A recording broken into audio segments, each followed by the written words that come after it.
Bueno, es ahora el momento de que pueden hacer sus preguntas. Como recuerdan, lo hemos hecho así comúnmente. Les pido que se identifiquen, por favor, y que la pregunta nos indiquen para quién va dirigida o, en su caso, si va dirigida para los tres expositores. ¿Alguien quiere hacer alguna pregunta? Tenemos una pregunta de Andreas Amador. Adelante, Andreas, por favor. Al doctor, bueno, al maestro Eduardo Ortiz, quería preguntarle que cree que aunque exista una baja en los ingresos de las familias, disminuya la participación de las mujeres en la economía.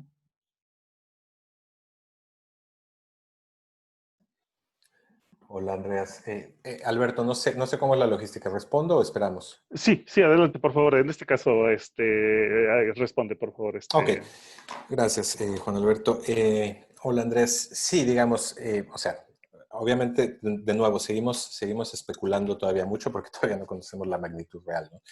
Todas estas cosas, pero sí, digamos, el resultado esperable, y además ha ocurrido en otros episodios, porque en México y América Latina tenemos un montón de experiencia en choques, sí, digamos, un desplome de los ingresos laborales, dadas las condiciones de desigualdad a la que se enfrentan las mujeres, dada la ausencia de un sistema comprensivo de protección social universal y que tenga un componente, digamos, claro de ciclo de vida y que provea cuidados, pueden implicar,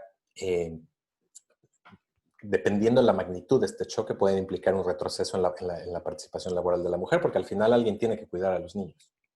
Y en esto, digamos, yo no estoy diciendo que lo tienen que cuidar las mujeres, simple y sencillamente esa es la estructura desigual. Generalmente están desproporcionalmente afectadas ellas, ¿no? Cae la responsabilidad, desgraciadamente, en ellas porque tenemos un sistema completamente ineficiente, fragmentado, que las deja fuera. En esta y en muchas otras dimensiones. Entonces, sí, potencialmente podría, por esta caída en los ingresos laborales, podría revertirse la participación laboral.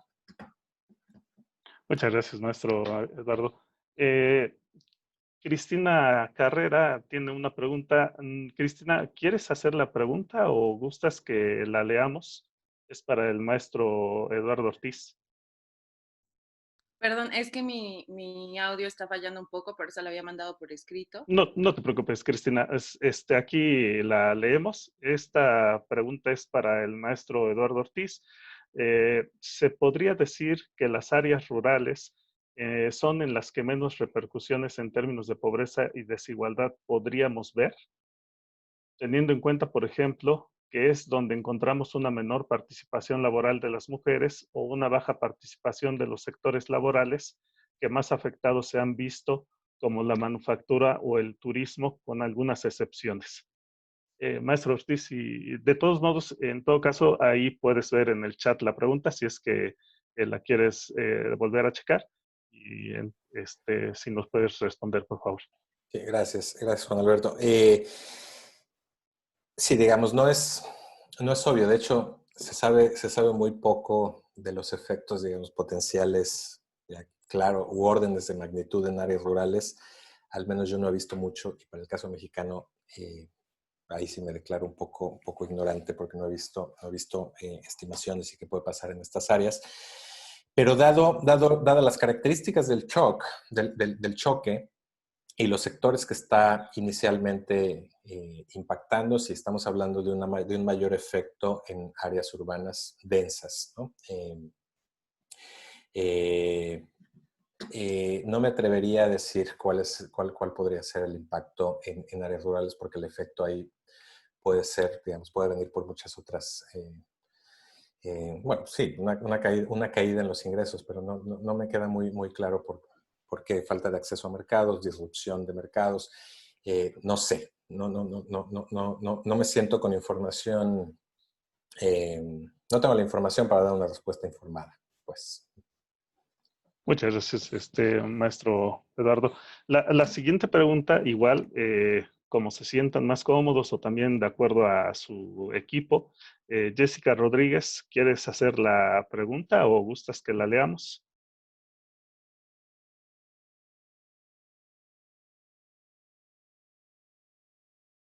Bueno, vamos a leerla. Esta pregunta es para los tres. Entonces, igual, doctora Paloma, maestro Luis, maestro Dardo, igual, aparte de que la voy a leer, pueden verla en el chat.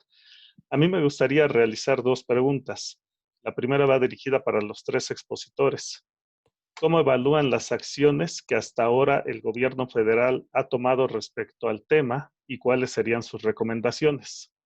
La segunda es más personal y para quien guste contestarla, soy egresada de la licenciatura en Administración Pública y me gustaría especializarme en temas de desigualdad y pobreza. ¿Hay algún programa de posgrado nacional o internacional que pudieran recomendarme? Gracias. Doctora Paloma, ¿gusta dar alguna respuesta?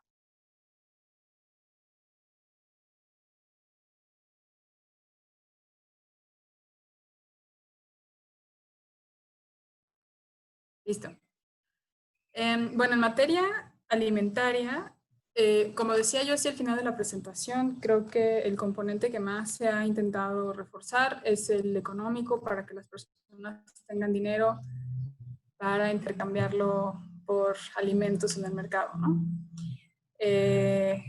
Yo veo dos advertencias, por lo menos en ese sentido. La primera es todas las complicaciones que hay ahora para acceder físicamente a los mercados dadas las restricciones de la movilidad y las limitaciones a la operación de algunos de estos centros de abastecimiento, ¿no? Para las familias. Muchas personas de estratos o de niveles socioeconómicos un poco más altos han solucionado esto a partir de las compras en línea, que han aumentado alrededor de un 40% para la compra de alimentos y bebidas, pero pues las familias con menos recursos no tienen acceso a este tipo de tecnologías, digamos, estas formas de consumo, y bueno, han tenido que seguir saliendo a comprar alimentos y como decía yo, a buscarlos, a extender más su búsqueda de ciertos alimentos, dado el efecto que ha tenido la pandemia en ellos. Ahora, el otro problema de solo estar apoyando la compra, o sea, la interacción con el mercado, pues es, como yo decía también, la mala calidad de los alimentos que se pueden encontrar en el mercado a un costo accesible para familias de bajos recursos, ¿no? Entonces, me parece que habría que, por el tiempo que quede de este periodo de emergencia y por el periodo post-crisis, digamos, post-emergencia, para este coletazo que económicamente va a dar la pandemia, yo creo que hay que hacer esfuerzos adicionales por acercar alimentos, o sea, por reforzar la parte de la distribución de alimentos en especie, que ha estado muy desarticulada a lo largo de todo el país, ¿no? O sea, esto ha sido, o sea, lo han dejado un poco como a la voluntad y la iniciativa de los gobiernos locales. Está bien porque son autónomos, por supuesto, pero se verán resultados entonces muy distintos porque unos han entregado despensas, otros han entregado vales, otros han instalado mercados, ¿no? Puntos de venta de alimentos frescos, en fin, o sea, las iniciativas han sido muy variadas. Por cierto, la Ciudad de México creo que ha tenido una de las respuestas más diversas para el apoyo de alimentos en especie, comedores comunitarios, cocinas, etc. Desafortunadamente creo que este es un tipo de asistencia que está más socializada efectivamente entre sectores bajos, ¿no? Y como han estado señalando mis colegas, hay todo otro sector de población vulnerable que no necesariamente se identifica como población que requiere asistencia social, que podría estar evitando recurrir a ese tipo de ayudas porque están fuertemente cargadas de cierto estigma y de cierta asociación con la pobreza en la que muchos todavía no querrán reconocerse en este momento tan de emergencia, ¿no? Entonces creo que la estrategia alimentaria en particular ha sido muy limitada y muy descoordinada y excluyente de estos sectores vulnerables a los que en particular Eduardo hacía referencia. Muchas gracias, doctora Paloma. Maestro Luis Monroy, una respuesta. Sí, yo agregaría lo que ya mencionó Paloma, dos factores que a mí me parecen preocupantes en términos del diseño de política pública en México. Uno de ellos tiene que ver con el mecanismo que se está empleando para identificar a quiénes son los beneficiarios de la política de emergencia, que es básicamente utilizar el padrón actual de los beneficiarios de la política social del gobierno, que como se ha documentado, pues es un padrón que no sabemos muy bien cómo se constituyó, ni cuáles fueron los criterios para excluir a ciertos hogares del ejercicio de integración del padrón, ¿no? Esto nos hace creer que, justo como mencionaba Paloma, la población que en el momento del levantamiento del padrón era vulnerable, pero que debido a las condiciones del choque económico se convirtió en población en situación de pobreza, en situación de privación, no puede tener acceso a los distintos programas sociales debido a la falta de un mecanismo que les permita a esta población que vio un choque en sus ingresos y se convirtió en sujeto de los programas de apoyo, acceder a ellos, ¿no? Entonces, eso es un primer factor de preocupación. Y otro es el énfasis que se ha hecho en el instrumento de la deuda como mecanismo de apoyo en la situación de emergencia. Ello nos hace pensar, o sea, finalmente el mecanismo principal de dispersión de recursos sea por la figura del crédito, más que como tal apoyar a las personas que sufren los efectos del choque económico con una sustitución del ingreso que están perdiendo en el mercado por una transferencia por parte del gobierno. Lo que está haciendo este tipo de mecanismos es en realidad haciendo que estas personas sustituyan su ingreso presente por el ingreso futuro que será usado para pagar este crédito, ¿no? En ese sentido, es también un mecanismo con el cual se acrecienta la desigualdad en la distribución de la riqueza, porque estás endeudando a parte de la población que no necesariamente debió de haber sido endeudada, sino una transferencia no condicionada dadas las condiciones de emergencia. Les permitiría no tener que emplear recursos que en un futuro te dan para pagar este crédito, ¿no? Entonces, esas son mis principales preocupaciones. Por un lado, quién tiene acceso a los apoyos, y por otro lado, el principal instrumento que se está empleando no es el óptimo desde mi punto de vista, y tampoco, si uno observa la comparativa internacional, México sí es un caso muy raro en donde el crédito por parte del gobierno se está empleando como un mecanismo para apoyar a los hogares, cuando el crédito usualmente es una figura a la cual recurren los hogares en una última instancia, ¿no? O sea, y es una decisión privada de contratar un crédito. El papel del gobierno debería ser apoyar vía sustituyendo el ingreso que pierden de los mercados laborales por transferencias no condicionadas. Muchas gracias, maestro Luis Monroy. Maestro Eduardo Ortiz, ¿alguna respuesta? Sí, complementar nada más un poco lo que comentaba Luis Ángel, porque de hecho lo que yo quería comentar lo tocó un poco él, que es justamente el tema de los créditos, ¿no? Hacer una política o una estrategia, digamos, de mitigación por la vía del crédito no solamente implica potencialmente perpetuar patrones de desigualdad por esta redistribución del futuro al presente, pero además, no es muy claro cuál es el poder, el efecto positivo en bienestar de estos créditos. Por ejemplo, estaba viendo hace poquito las estimaciones que hizo Miguel Sekeli en el CES, y en términos del número de personas que pueden evitar a que caigan en pobreza, pues es prácticamente insignificante, ¿no? Entonces yo no entiendo por qué no pensar en transferencias en asistencia, no lo llamemos, porque también he entendido que ya en algunos sectores del gobierno empiezan a pensar en un ingreso básico universal o en una renta vital. Y me parece que eso necesita una discusión mucho más en serio, ¿no?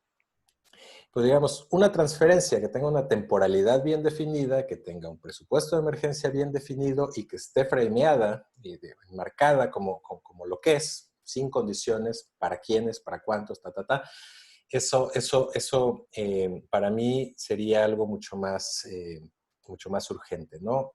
Estas herramientas, digamos, que están ahí, que se han garantizado y que se ha reafirmado que siguen ahí, pensiones para la población, para los adultos mayores, reforzar becas, Claro, por supuesto, en el hogar van a representar ciertos, van a servir un poco para suavizar el consumo, pero no necesariamente, digamos, están siendo enfocadas para la población que está teniendo el efecto directo en el mercado laboral, ¿no? Entonces, ahí me parece que se queda corto. Y la otra cosita que quería complementar es esto del registro único, ¿no? Y lo iba a comentar más bien como uno de los retos y mirar la experiencia de otros países. Muy cerquita, Honduras, por ejemplo, tiene un registro único de beneficiarios que cubre casi el 70% de la población. Pero más allá de eso, una de sus características que me parece que son ideales para un evento como el que estamos viviendo ahora es que son lo suficientemente flexibles y son dinámicos. En Honduras, por ejemplo, el registro único de beneficiarios se actualiza en tiempo real a través de unidades municipales que están constantemente monitoreando y verificando las condiciones de vida, posterior apoyos y entre la población. En México hay muchísimas dudas y aquí mis colegas han escrito sobre eso. Hay muchas dudas de la validez, digamos, de la validez metodológica y algunos criterios de este registro. Asumiendo que todo está perfecto, además, las condiciones captadas, pues en efecto, como decía Luis Ángel, son las precrisis, ¿no? Entonces, digamos, yo creo que tenemos que pensar en serio en no seguir dejando de hacer cosas, ¿no? Me parece que en serio hay que tomarse cosas como un registro único para mejorarlo, hacerlo sólido y hacerlo dinámico y hacerlo flexible, ¿no? Muchas gracias, maestro Eduardo. ¿Alguien de los tres o cualquiera de los tres quisiera mencionar algún programa, si es que lo conocen? La WAP. compañera, la UAP, ahí tiene una respuesta la compañera, también. Bueno, la siguiente pregunta es más bien es de Axel González. Dice lo siguiente, y es para los tres ponentes. Ante un aumento previsto de la desigualdad y de la pobreza, ¿qué política pública consideran puede mitigar estos efectos? ¿Consideran que los programas actuales de asistencia social realmente pueden mitigar la desigualdad y sobre todo nos brinden seguridad alimentaria? ¿Qué acciones deben de emprender los agentes económicos para paliar la desigualdad? Si gustan, ahora empezamos en el orden inverso. Maestro Eduardo Ortiz, si gusta dar una respuesta. Sí, o sea, en realidad creo que es un poquito lo que ya comentamos, ¿no? Me parece que las herramientas que están implementadas ahorita y sobre las cuales se ha insistido en que siguen vigentes y que se van a fortalecer y pues no me parece necesariamente que sean las más adecuadas para tener, digamos, para el tipo de shock, para la población que está siendo especialmente golpeada.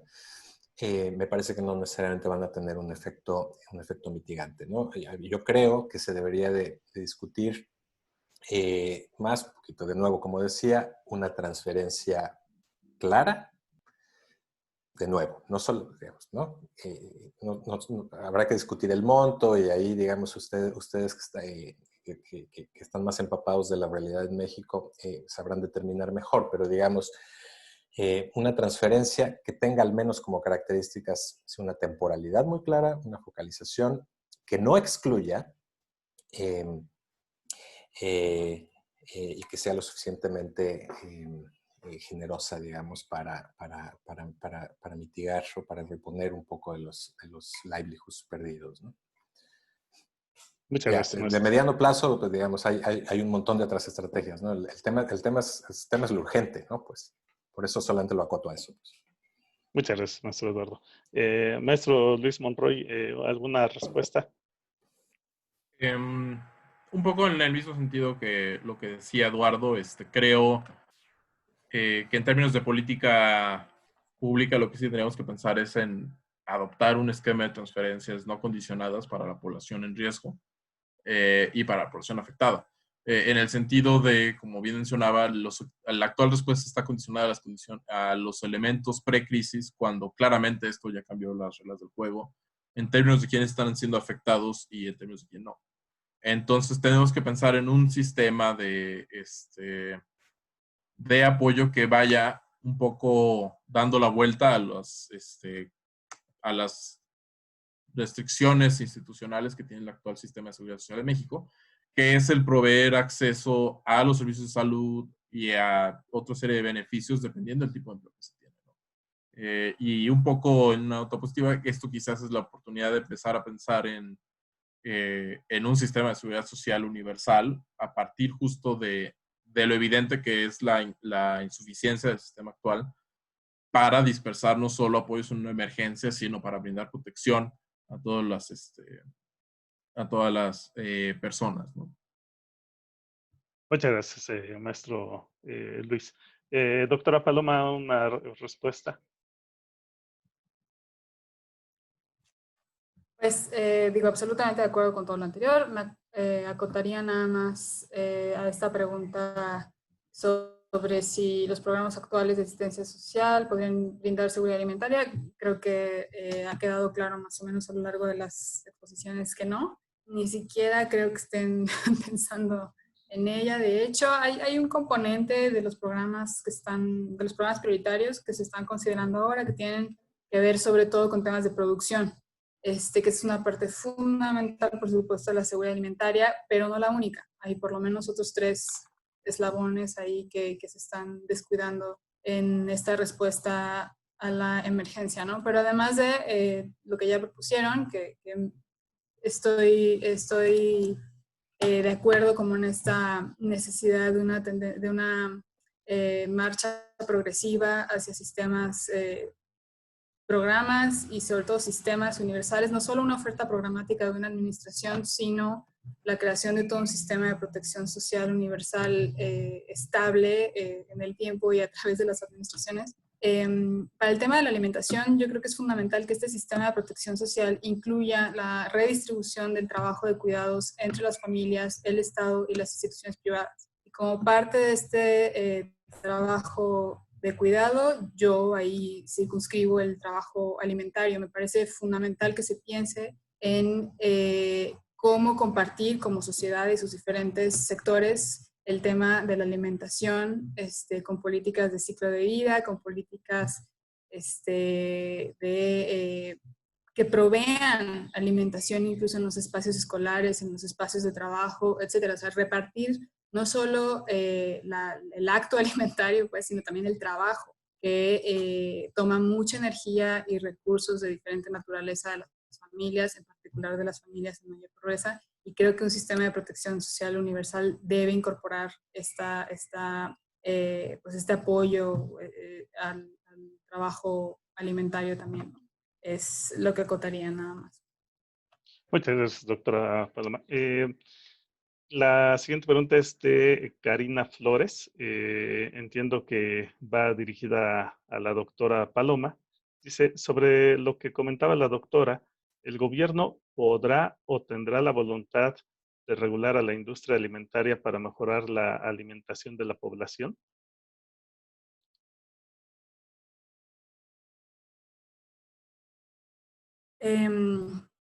Pues yo veo signos positivos en este nuevo sexenio. Hubo todo un trabajo que se inició incluso desde antes para promover iniciativas que tienen que ver con la regulación más bien, perdón, de la industria alimentaria, por ejemplo, el etiquetado, que ha logrado concretarse hasta ahora con muchísimo obstáculos por parte de la industria alimentaria, que ha recurrido a estrategias bastante turbias, ¿no? para impedirlo. Entonces, esa parte me parece muy, muy alentadora. Sí se ve una intención, se ve un reconocimiento del problema. Se habla ya muy públicamente de la relación entre el estado de inseguridad alimentaria y malnutrición de la población con la calidad de la oferta alimentaria. Era algo que no estaba necesariamente en el discurso público desde las instituciones públicas, a lo mejor sí desde espacios académicos y sociedad civil, etcétera, pero no necesariamente desde las instituciones y tan públicamente. Creo que la crisis ha abierto un foro en el que eso se ha ventilado con mucha mayor claridad.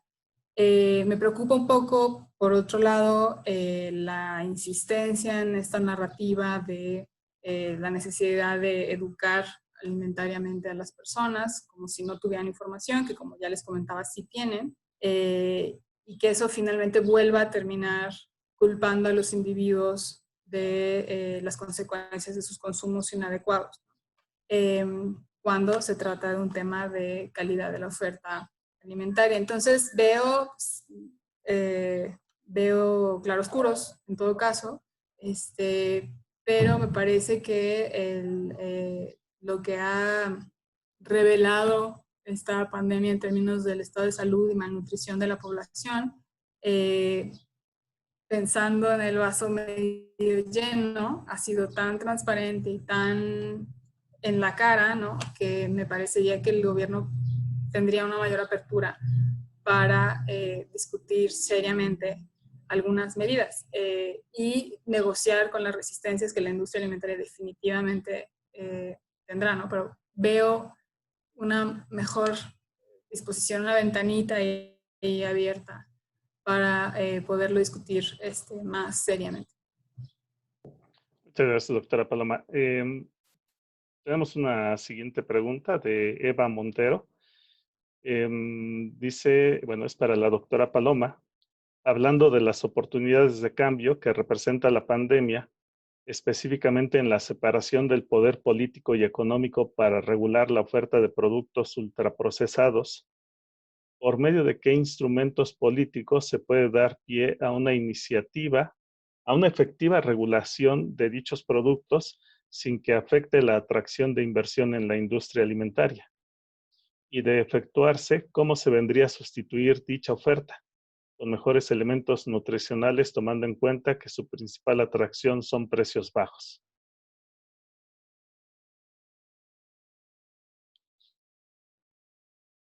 Bueno, no estoy segura de que la separación del poder político y del económico en el tema de la industria alimentaria pueda dejar intocadas las ganancias de ese sector. O sea, si lo hacemos en serio, yo creo que sí estamos hablando de asumir el riesgo de que se pierda esa atracción, ¿no? Y tendríamos que preguntarnos si estamos dispuestos a asumir ese costo. Yo sé que es una industria que da trabajo, yo sé que es una industria que de diversas formas aporta a la economía del país, sobre todo si sus pagos de impuestos están en línea y en fin, ¿no? Pero claramente el efecto perverso de la operación sin límites de esa oferta está a la vista, ¿no? Entonces, cuando yo hablo de la importancia de separarlos, sí estoy pensando en que esas ganancias tengan límites también, ¿no? En lo que se hace eso, digo, en otros países hay medidas, por ejemplo, en países nórdicos hay un límite a la cantidad de ciertos productos que uno puede tener en los anaqueles, hay límites a la publicidad que se puede proyectar en ciertos horarios y para ciertas audiencias, hay límites a la importación de ciertos productos, hay límites a la composición de ingredientes nocivos que pueden tener ciertos productos ultraprocesados. En fin, o sea, sí hay medidas y todas requieren mucha voluntad política y asumir el riesgo político y económico, por supuesto.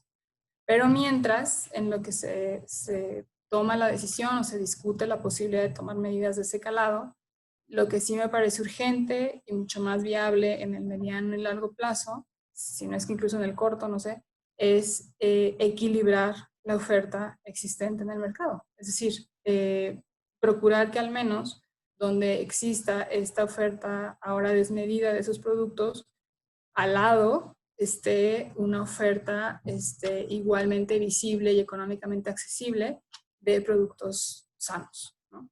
Está también muy demostrado que en cuanto a las personas tienen un poco más de ingresos, dedican la compra de comida mejora, ¿no? La calidad de los alimentos mejoran, las dietas mejoran. Entonces, y esto es porque ya tienen la información, no porque con el dinero les haya llegado nueva información, ¿no? Ya saben lo que hay que comprar y en cuanto les llega lo destinan a eso. Por ejemplo, justamente el programa ahora extinto, Progresa, Prospera por Oportunidades del POP, demostró justamente eso, que en cuanto las familias tenían un poco más de dinero, lo destinaron a mejores consumos de alimentos, ¿no? Junto que tenían también en aquel momento orientación alimentaria que ahora ya creo que ha rendido frutos, pero se perdió el ingreso. Entonces, si logramos equilibrar de momento la oferta de lo bueno con lo malo y gradualmente avanzar a disminuir el potencial nocivo de lo malo, yo creo que se podría avanzar mucho. Muchas gracias, doctora.